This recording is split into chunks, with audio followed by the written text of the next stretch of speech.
ito na lang po ang natitirang Pogo or offshore gaming hub sa buong Pilipinas. So pag sa umagang ito na isinara na po natin ito, wala na pong hub ang natitira dito sa atin sa buong bansa.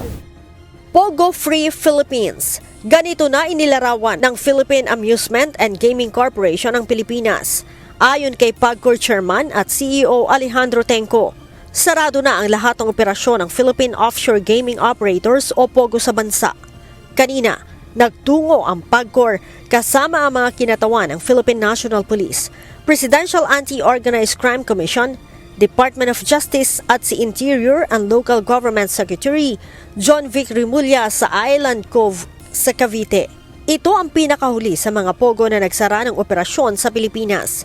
Ayon kay Secretary Rimulya, noong nakaraang buwan pa ito tumigil sa operasyon.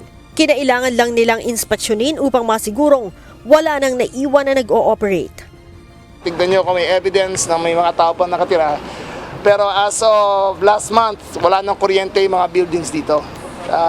Pinatay na. So, makikita nyo naman, wala nang signs of habitation dito at wala nang signs of business.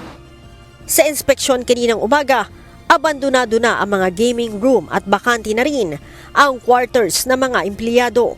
Tuluyan na ring ipinadlock ng DILG kasama ang PNP, PAOK, PAGCOR at DOJ ang mga gusali.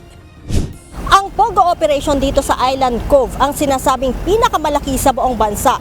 May lawak ito na 30 ektarya at mayroong gusali na nasa 57. Sa pagsasara nito, naapektuhan ang nasa 30,000 mga empleyado. Kabilang dyan ang 15,000 Pilipino at 15,000 mga dayuhan. Naibaba na rin aniya sa tourist visa ang dating working visa ng mga dayuhan na nagtatrabaho sa POGO, kaya't hindi na sila maaaring magtagal pa sa bansa.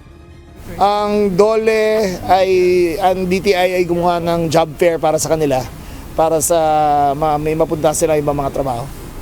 Kasi may shortage rin tayo ng workers sa mga call center, so pwede sila ma-absorb talaga ron. How about po, sir, yung mga foreign nationals na... Na-repatriate na yata lahat halos na-downgrade na yung mga business nila to tourists, so hindi sila pwede magtrabaho dito. So halos lahat wala na dito umuwi na Ang PNP at PAOK, sinigurong babantayan ang posibleng pagsulpot ng mga guerrilla operation ng POGO, kung saan ginagawang cover ang Business Process Outsourcing o BPO. Nag-usap na po kami ni Secretary Rimulya na we will be utilizing yung mga barangays natin, kasi most likely sila po yung nakakakita. There's a lot of indicators kung paano nyo po malalaman na mayroong POGO operation sa isang lugar. Like kung bahay po yan na 24 hours, kahit sa gabi bukas po yung buong bahay ng ilaw. And then presence po ng mga foreign nationals dun sa area. And then madalas nagpapadeliver na lang po ng pagkain itong mga to. Marami po kami report nan, hindi po natatapos yun. Ang tawag na, mamashroom po sila. Meron po kami task force schemer na composed po ng mga namin, ACG, Anti-Cyber Crime Group, and we have reports. Na monitor po namin yung online sa internet nila.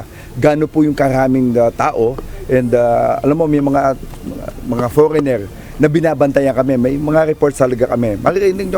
Makikita nyo po, pagtutulungan po namin, after January 1, you will see ang powerful po ng gobyerno laban sa ganito. We will make sure matutupad po yung pangako ng presidente natin na wala pong POGO by January 1. Dagdag ng PAGCOR, nasa 20 billion pesos kada taon ang mawawala sa Pilipinas sa pagsasara ng POGO sa bansa. Ang Island Cove ay pag-aari noon ng mga Rimulya.